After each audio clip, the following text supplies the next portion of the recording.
말씀 보겠습니다. 잠언 21장 2절에서 4절까지 말씀입니다. 잠언 21장 2절부터 4절까지 말씀 짧으니까 다 함께 같이 읽도록 하겠습니다. 사람의 행위가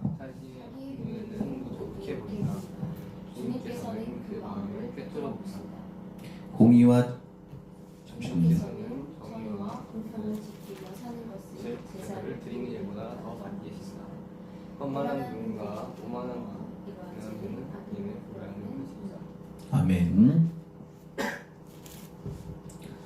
제가 이거 적어놓은 본문이 세 번역이어가지고 달라가지고 서로 같이 읽을 때 틀려가지고 달라서 제가 안 읽었습니다. 오늘은 이 말씀을 가지고 마음을 보시는 하나님으로 말씀을 좀 나누려고 합니다. 하나님께서 우리의 마음을 보시죠. 마음을 또 감찰하시기도 하고요. 그래서 우리가 살아가는 게 어렵죠. 의롭게 살아야 하고 정직하게 살아가야 되는데 우리가 그렇게 하지 못할 때가 많죠. 왜냐면은 오늘 본문 말씀처럼 자기 행위가 사람의 행위가 자기 보기에는 정직했던 것 같은데 하나님 그 마음을 아시니까요. 만약에 사람의 행위가 정직하다 이 말만 있었다면 오늘 본문의 말씀처럼 자기 스스로 보기에는 그런 말이 없었다면 그럼 어떻게 표현될까요? 이런 말이 없이 사람의 행위가 정직하다고 했다면 모든 사람들이 다른 사람의 행위가 선하다고 생각한다는 거죠. 그래서 그 선행을 모두가 선행으로 본다는 겁니다. 즉 모두를 속인 선행이겠죠. 왜냐면 모든 사람들 앞에서 다 옳다고 여기니까요. 그런데 그 다음 문장이 너무 우리를 찔리게 하죠. 분명히 다 선행이라고 했는데 그 다음 문장 보니까 이렇게 나오죠. 여호와는 마음을 감찰하시니라. 하나님께서 그 마음을 감찰한답니다. 이 감찰이란 말은 꿰뚫어서 보는 거예요. 계속해서 쳐다보는 겁니다. 너가 옳게 하고 있는지를 끊임없이 쳐다보신다는 겁니다. 잠깐 스치듯이 보는 것이 아니라 계속해서 그 행동과 그 사람이 했던 말과 태도를 쳐다보고 계신다는 겁니다. 두렵죠? 나는 분명히 선행이라고 생각했는데 선행이라고 믿었는데 아니라는 거죠. 하나님께서는 그의 마음을 감찰하십니다. 꿰뚫어 보시는 거죠. 그래서 우리가 착한 사람은 왜 고통받지? 이렇게 물어보잖아요. 하나님 보시기에는 착한 사람이라고? 라고 되묻는 겁니다. 우리에게. 내가 그의 마음을 감찰하는데 그에 대한 답변이 될 것 같습니다. 우리가 생각하기에 의인과 착한 사람들의 기준을 우리가 정할 수가 없습니다. 의인의 기준은 하나님이 정하시는 겁니다. 우리가 자주 실수하는 것은 우리가 자꾸 의인의 기준을 정하는 거예요. 그 사람 정도면 의인이지. 그 사람 정도면 착한 사람이지. 근데 의인의 기준은 하나님께서 정하십니다. 우리가 함부로 정할 수 있는 게 아니에요. 여기 이 본문 말씀처럼 사람의 행위가 자기 보기에는 모두 정직한데요. 이거 자기 보기에도 있다는 말은 뭡니까? 나 스스로 보기에도 나 착해 라고 생각하는 거예요. 근데 하나님은 안다는 거예요. 마음을 본다는 거예요. 그러니까 아니라는 거죠. 그러니까 자기가 보기에는 내가 돈을 버는 행동 혹은 내가 어떤 일을 하는 행동 모두 앞에서 내가 다 선한 줄 알았더니 사실 선한 게 아니라는 거죠. 그거 너의 욕심이었고 너의 이기심이었고 그랬다는 거죠. 그렇기 때문에 너가 선하다고 아니라는 거죠. 그래서 사람이 울어도 그 울음이 슬픔이 아닐 때가 있고요. 사람이 웃어도 그것이 기쁨이 아닌 경우가 많습니다. 근데 우리 인간은 몰라요. 내가 왜 심지어 본인 스스로도 내가 스스로 왜 웃는지 왜 우는지 몰라요. 그 감정의 그 마음의 그 근원이 뭔지 잘 모르고 울거나 웃기도 합니다. 그래서 우리가 우리의 마음을 감찰하시는 하나님께 더 의지해야 하는 거죠. 하나님 우리 보실 때 잠깐 스치듯이 보는 게 아니에요. 감찰이라는 것은 매일 꾸준히 그리고 매일 성실하게 보시는 겁니다. 매일 보는 것 그리고 집중해서 보는 것, 요거 두 개를 같이 하시는 거죠. 하나님은 우리의 행위에 대해서 집중해서 보십니다. 우리가 했던 행동에 어떤 진심과 어떤 동기가 있었는지 하나님 집중해서 우리의 행동을 보십니다. 행위라는 것, 행동하는 건 순간적으로 행해지거든요. 여러분의 말도, 여러분의 행동도 순간적이거든요. 그래서 우리는 그 모든 행위의 진심과 동기를 알기가 어려워요. 왜냐면 행동이라는 건 너무 빠르거든요. 하지만 신이신, 전능하신 하나님께서는 우리 모든 행위의 진심과 동기를 알고 계십니다.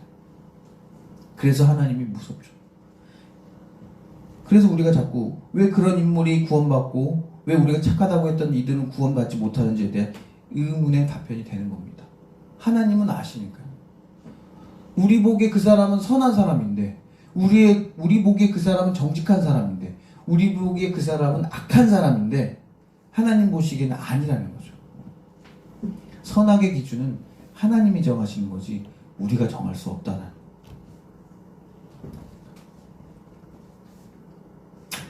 우린 사람들의 완전한 행위의 동기를 몰라요. 의도를 잘 모른다고.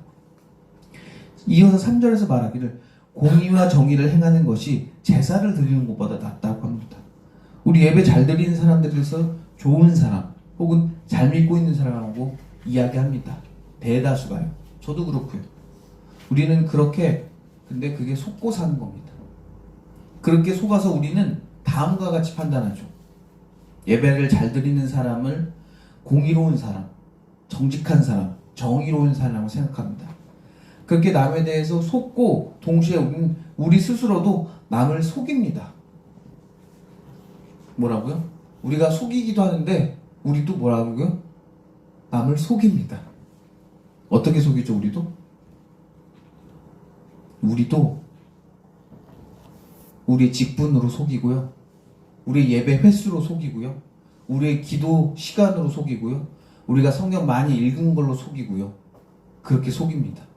나 이만큼 예배 드렸어. 나 이만큼 하나님 잘 믿어. 나 이만큼 헌금 잘해. 나 얼마만큼 믿었어. 나 여기 개척 멤버야. 이런 식으로요. 그렇게 우리도 남들 눈에 속입니다. 나 이렇게 착한 사람이야. 나 이렇게 예수 잘 믿어. 이렇게.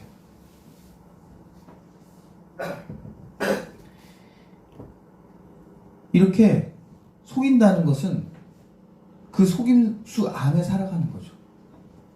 심지어 모른다면 그 속임수가 통용되는 세상 안에 살고 있는 겁니다. 이래도 모르시면 간단하게 말씀드릴게요. 다단계 사기가 이에 속합니다. 다단계에 깊이 들어가 있는 사람들은 자기가 알아요. 아, 이거 사기구나. 그런데 뭐 하고 있어요? 자기도 자기 멤버를 끌어들여야 되니까 땡겨오죠. 그런 거예요. 속고 속이는 세상인 거죠. 왜냐면 자기가 이제 남을 속여야 내가 살 수 있으니까요. 자신의 부족한 선행과 공정함을 예배 횟수나 예배 행위로 채우려고 합니다. 하지만 주님께서는 그런 것을 속지 않습니다. 예배 행위로 자신의 부족한 선함을 갖추려는 행위는 신앙의 방향성이 누구냐면 하나님이 아니라 사람들 눈이기 때문에요. 그래서 내가 직분은 그렇게 말하는 거고, 그래서 내가 헌금 그렇게 얘기하는 거고, 그래서 내가 성경 읽는 횟수 얘기하고 기도 시간을 얘기하는 겁니다. 왜 그래요? 사람들 눈에는 그게 획기적으로 보이니까요. 사람들 눈에는 그게 하나님에 대한 헌신으로 보이니까요. 여러분들도 만약에 여러분 스스로가 자꾸 내가 직분 얘기하고 내가 과거에 뭘 믿었다고 이야기하면 스스로 돌이켜서 회개하셔야 돼요. 그건 사람들 앞에서는 보이는데 하나님 앞에서는 어쩔 줄 모르는 거예요. 하나님이 우리가 기도하는 그 시간, 하나님이 여러분의 직분, 너가 목사라든지, 너가 사모라든지, 너가 전도사라든지, 혹은 너가 권사라든지, 그런 거에 대한 것, 그 별로 하나님께서는, 아무 상관 없어 하실 수도 있는 겁니다. 그런데, 이게, 눈에 보이는 이제 가치 있는 성도들에게는, 그게 왜냐면 믿음 좋아 보이는 사람으로, 좋은 사람으로 비춰지고 싶은 이 충동이 있어요. 인간이라는 게. 그걸 억제를 못해요. 그래서 그렇게 해서 남을 속이는 신앙행위를 스스로 속아서 예배 행위에 집착하게 됩니다. 그래서 자랑하는 거예요. 내가 성경 엄청 많이 읽었어. 내가 성경에 대한 지식이 내가 탁월해. 난 한 번 읽으면 다 배워. 막 이런 식으로 말을 하는 거예요. 심지어는 자신의 직분을 이야기해요. 내가 목사가 아니라 나는 목사 위에 감리사고, 감리사 위에 내가 감독이야. 감독이 감독회장도 있어. 이러면서 이런 직분들을 이야기해요. 혹은 자신이 했던 큰 헌금 액수를 얘기해요. 내가 대출받기까지 받아서 내가 헌금을 했어. 이런 이야기를 하는 거예요. 혹은 자신이 막 그 열정적으로 기도했던 그 기도 시간을 이야기해요. 혹은 금식 기도 시간을 막 이야기해요. 난 며칠 금식을 해서 기도를 했어. 이런 걸 이야기하는 거예요. 그건 누구한테 이야기하면 돼요? 사람이 아니라 하나님한테. 하나님 내가 이렇게 했잖아요. 이렇게까지 했잖아요. 하나님 나 도와주. 이렇게 하면은 그 하나님이 그래 나를 위해서 했구나라고 이해가 되는데, 그것이 사람들 앞에서 자랑거리가 되는 거죠. 그러면 우리가 드렸던 그분들이 하셨던 그런 신앙적인 그 열정적인 모든 에너지들이 물거품이 되는 거예요. 왜냐면 그건 사람들한테 보여줬던 행위니까요. 진심이 아니었던 거니까요. 그렇게 드러난 믿음은 남들 앞에서는 의인으로 혹은 구원받기 합당한 사람으로 보여져요. 하지만 하나님은 알죠. 그들의 예배 행위가 위선이며 그 대상이 하나님의 눈이 아니라 사람들의 눈을 의식한 행위라는 것을 알고 계십니다. 그러면 여러분들은 지금 인터넷을 통해서 전부 다 포함해서 물어볼게요. 여러분들은 지금 하나님께 예배 드리고 계십니까? 아니면 사람들의 시선에서 예배를 드리고 계십니까? 만약에 사람들의 시선에서 우리가 예배를 드린다고 하신다면 여러분 지금 자리를 박차고 나가셔서 여러분 하고 싶은 거 하셔도 됩니다. 차라리 오늘 말씀처럼 그 제사는 보다 너희들이 선행과 공의로운 것, 착한 일을 더 했으면 좋겠어. 쉽게 말하면 너희들이 제사 드리는 것보다 너희들이 착한 일 더 했으면 좋겠어. 그게 내 마음이야. 하나님의 마음이야. 이렇게 말씀하시는 겁니다.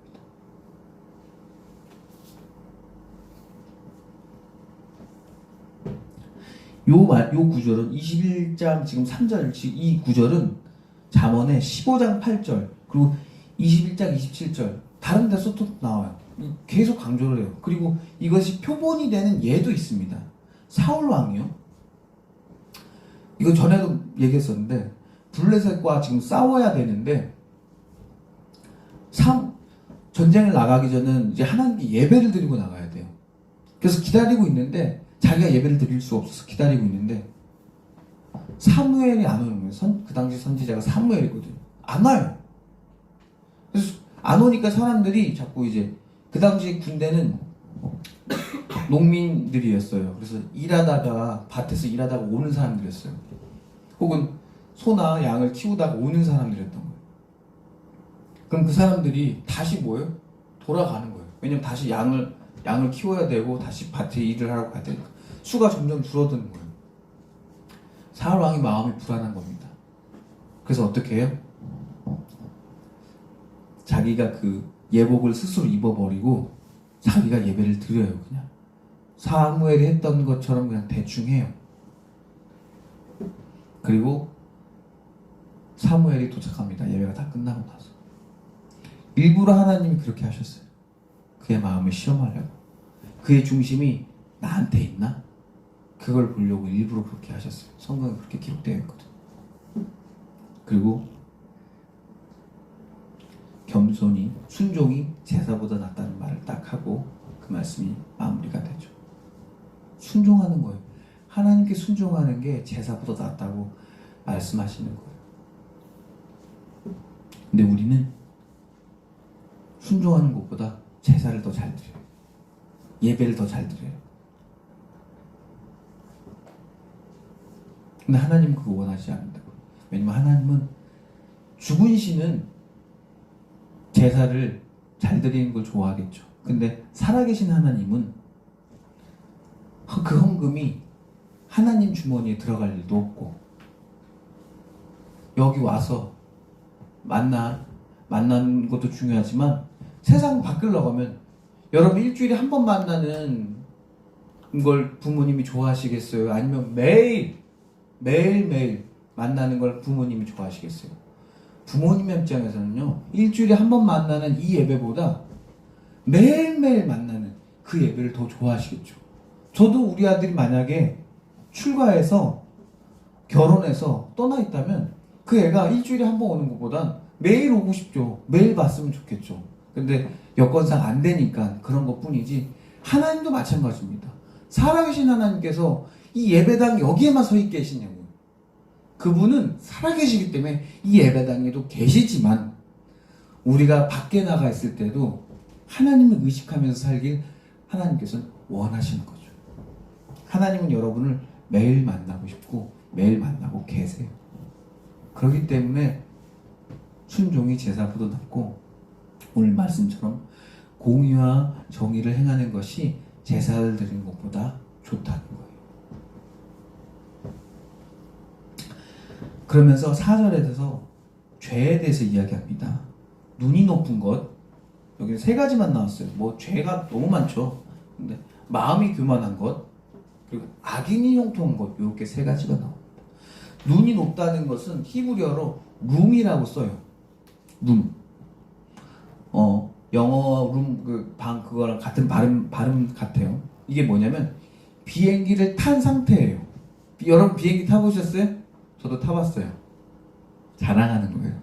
한 4번, 5번 정도 타봤는데 비행기를 타면 붕 떠요. 그 상태라는 거예요. 그 상태로 뭘 하는 거예요? 마음이 높다는 거예요. 즉 눈이 높다는 것은 눈이 마음이 높아졌다는 거예요. 아, 그런 상태인 거예요. 혹은 위쪽으로 가려고 하는 거예요. 운동을 위로 하려고 하는 거예요. 근데 이거는, 이 단어 룸은 두 가지 형태로 쓰여집니다. 긍정적으로 쓰여지기도 하고요, 부정적으로 쓰여지기도, 두 가지 다 쓰여집니다. 근데 왜 그러냐면, 긍정적으로 쓰여질 때는 언제 같아요? 긍정적으로 쓰여질 때는 이거예요. 하나님이 나를 높이시는 거예요. 하나님이 나를 높여주면 내가 영광 받는 거예요. 하나님이 나를 올려주신다. 하나님이 나에게 세워주신다. 이럴 때 쓰는 게 룸이에요. 반대로 부정적으로 쓰여야 할 때는 뭐냐? 내가 스스로 뭐 하는 거예요? 높이 보는 거예요. 내가 내 스스로를 높이 올려버리는 거예요. 그러면 그 동사는 굉장히 부정적으로 쓰여집니다. 오만한 눈, 건방진 눈, 이런 식으로 쓰여지는 겁니다. 높여주는 것, 그것도 누가 해주셔야 돼요? 네, 사람이 아니라 하나님이 하셔야 돼요. 근데 우리는 자꾸 뭐 받고 싶어요? 사람들이 나를 높여줬으면 하는 거예요. 그래서 우리는 어떻게 돼요? 눈이 높아지는 거예요. 눈이 오만해지는 거예요. 왜냐면 남이 나를 올려줬으니까. 누가 아니라? 하나님이 아니라 사람이. 근데 그것만으로도 인간이라는 존재는 되게 연약해서 같은 거라고 생각해요. 하나님이 한 거랑 사람이 한 거랑 명백히 다른데 다르게 생각해요. 같게 생각해요. 나는 이만하면 됐어. 나 좀 잘 됐어. 이러는 거죠. 그게 눈이 높아진 겁니다. 이거를 하나님께서는 악이다, 죄라고 하시는 거예요. 사람이 하면, 사람들이 그를 높이면 그는 교만해지만 하나님이 그를 높이면 그는 영광받게 되는 겁니다. 여러분들 영광 받으시고 싶으시죠? 교만해지고 싶은 사람 없잖아요. 그죠? 저도 그래요. 그리고 두 번째는 마음이 교만한 겁니다. 루시퍼도 사실은 천사였어요. 마귀 중에 하나지만 7대 마귀 중에 한 명이 루시퍼인데 원래는 그는 사실 천사였어요. 그래서 원래 이름은 루시엘이었어요. 엘이라는 이름은 하나님의 종이라는 뜻의 개념으로 천사의 개념으로 엘을 쓰거든요. 그런데 루시엘이었는데 어떻게 됐어요? 교만해졌어요. 그래서 하나님이 떨어뜨려 버리셨어요. 그게 교만인 거예요. 내가 하나님보다 위다라고 생각했어요. 루시퍼는. 그래서 루시퍼로 전락하고 만 거죠. 그래서 이 루시퍼를 버리지 않고 뭐예요? 교만을 담당하는 마귀로 세워놨습니다. 마음이 교만해지기 너무 쉽죠. 마음이 우쭐해지기 너무 쉽죠. 마지막으로 여기서 다 두 개는 다 이렇게 어떤 마음의 상태의 지적이라면 악인이 형통하는 것 요거는 어떤 결과물 같아요. 그죠? 악인이 형통하는 것 요것도 죄래요. 이 부분에서 참 그냥 늘 거 없어서 넣었나? 라는 생각도 했는데 악인의 형통 혹은 악인의 등불이라고도 표현이 되는데 그거는 악이래요. 왜 악인이 형통하는 게 죄입니까? 최근에 최근이라고 아니죠? 최근에 우리나라에서 큰 일이 있었죠. 전세 사기가 있었죠. 무슨 1000건 이상이 터졌어요. 깡통 전세. 근데 그거 있잖아요. 그 사기를 여러분들 이제부터 잘 드셔야 돼요. 여러분들도 하실 수 있어요. 와. 나도 뭐 할 수 있다? 사기 칠 수 있어요. 여러분들도 뭐 할 수 있어요? 사기 칠 수 있어요. 근데 뭐 하는 거예요, 여러분들은? 안 하는 거예요. 왜 안 했죠? 그쵸? 여러분 그거 왜 안 하셨어요? 그거 하면은 돈을 되게 쉽게 버는데 남 등쳐먹어서 1억, 2억 챙길 수 있는 거예요.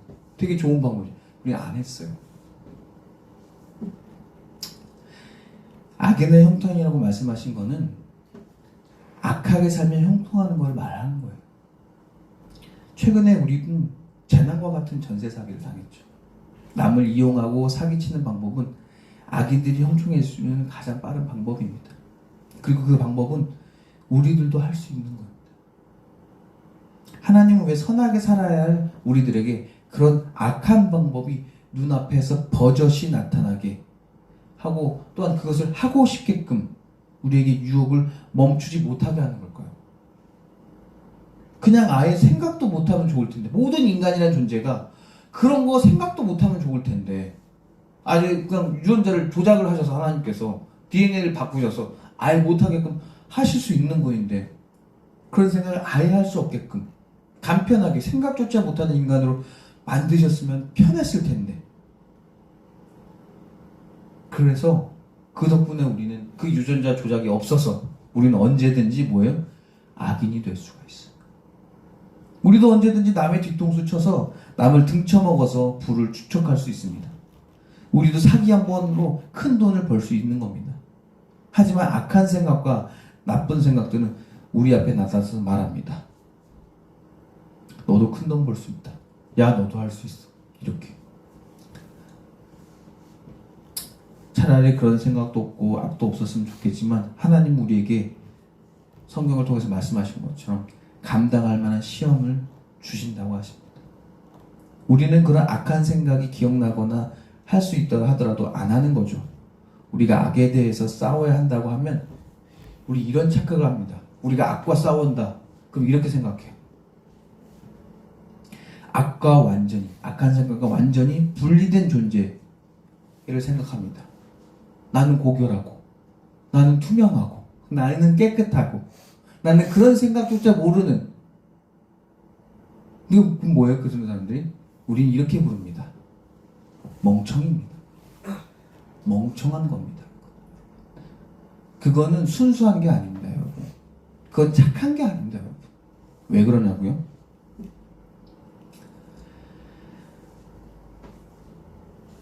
악과 완전히 분리된 거예요. 우리는 악과 섞여 삽니다. 그것을 분리할 줄 알고, 그것을 조종할 줄 알고, 그걸 조정할 줄 아는 겁니다. 조절할 줄도 아는 거죠. 그게 악과 싸우는 겁니다. 내 안에 그런 악한 생각이 들어요. 아, 그렇게 하면 좋겠다. 하지만 그 생각을 내가 분리하려고 애를 쓰는 거예요. 왜냐면 우리는 악과 섞여 있지만 그 악을 조절하는 거예요. 제어할 줄 아는 게, 그게 악과 싸우는 거지. 그게 감당할 만한 시험인 겁니다. 우리는 내가 악과 싸운다고 하면 내가 고결한 존재가 되는 것처럼 생각을 해요. 내가 그것도 아예 모르는 순박한 존재가 되는 게 마치 그런 거라고 생각해요. 아닙니다. 내 안에 악한 생각이 있지만 그 악한 생각과 싸우는 겁니다. 내가 그렇게 할 수 있지만 하지 않으려고 애를 쓰는 겁니다. 평범한 사람들의 근면하고 정직한 삶이 이 세상을 바꾸는 겁니다. 한 영웅 같은 개인이 세상을 변화시키지 않습니다. 한 평범한 개인의 분리수거와 욱하고 화내는 것을 참고 양보하는 그런 사소한 선행들이 이 악이 들끓는 세상을 평화롭게 만들고 변화시키는 겁니다. 엄청나게 대단하고 큰 능력 있는 사람이 이 세상을 변화시키는 것이 아니라요, 여러분들처럼 우리처럼 소심인과 같은 사람들이 그냥 내가 주어진 일에 그냥 최선을 다하면서 살아갈 때 악한 생각에 물들지 않으려고 애쓰면서 근면하게 살아가는 것이, 그것이 정말 세상을 조금씩 변화시키는 겁니다. 한 명이 변화시키는 게 아니고요, 전체 인구가, 한국인에는 전체 인구가 세상을 조금씩 변화시키는 겁니다. 말씀을 정리하겠습니다. 하나님께서 우리의 마음을 보십니다. 우리의 마음이 어떤지, 악한지, 선한지 우리는 그걸 우리가 판단하죠. 근데 하지만 하나님이 판단하신다는 겁니다. 그렇기 때문에 우리 하나님께 더 집중하는 삶을 사셨으면 좋겠습니다. 기도하고 말씀 마치겠습니다. 주님, 우리가 선하다고 생각했던 행동들이 때로는 악하기도 했고 때로는 악한 결과를 가져왔습니다. 주여, 우리들에게 선과 악을 분별하게 하시옵소서. 악이 도처에 깔려있지만 그 악을 선택하는 것이 아니라 하나님을 선택하고 선을 선택할 줄 아는 우리 충만교회 성도 모두가 되게 하여 주시옵소서. 이 말씀을 도전받아서 다시 한 번 더 하나님의 자녀답게 살려고 애쓰는 우리 충만교회 성도 모두가 되게 하여 주시옵소서. 이 모든 말씀 언제나 우리를 사랑하시는 나사렛 주 예수 그리스도의 이름으로 기도드렸습니다. 아멘.